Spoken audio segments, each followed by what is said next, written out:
Essula ya 48. Awo olwatuuka oluvannyuma lw'ebyo ne bagamba Yusufu nti, laba kitaawo alwadde. N'atwala naye abaana b'abasajja bombi, Manaase ne Efulayimu.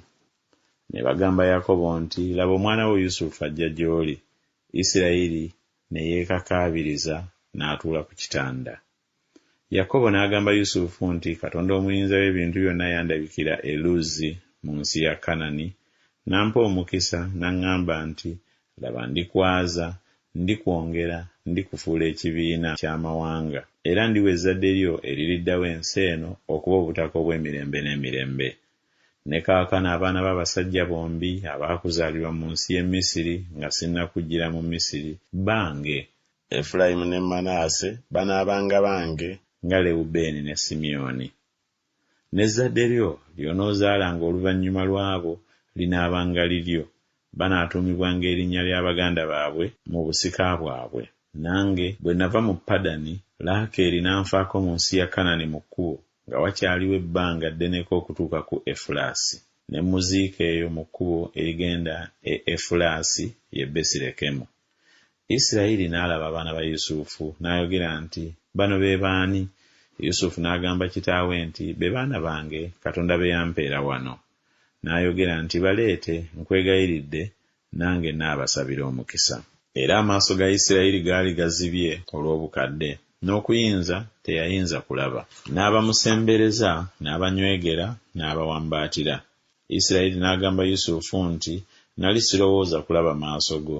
Era laba, Katonda andabisizza n'ezzadde lyo.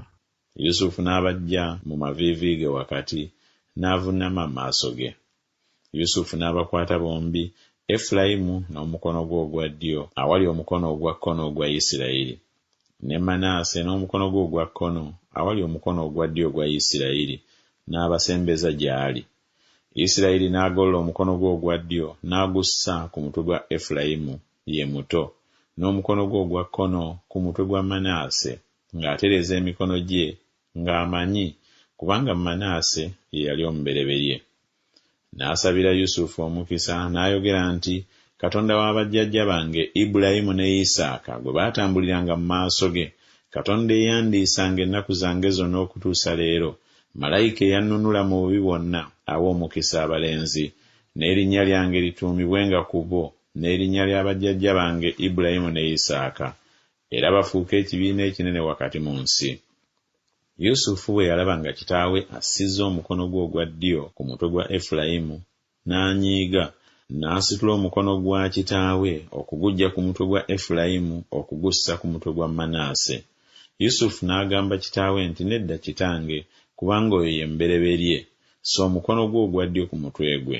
Kitaawe n'agaana n'ayogera nti, mmanyi mwana wange, mmanyi, era naye alifuuka ggwanga, era naye aliba mukulu, naye omwana waabo y'alimusinga obukulu, n'ezzadde lye liriba mawanga mangi. N'abasabira omukisa ku lunaku olwo ng'ayogera nti, mu ggwe Isirayiri anaasabanga omukisa, ng'ayogera nti, Katonda akufuule nga Efulayimu ne Manaase. Efulayimu n'amusoosa Manaase. Isirayiri n'agamba Yusufu nti, laba nfa, naye Katonda anaabanga wamu nammwe, alibazza nate mu nsi y'abajjajja bammwe.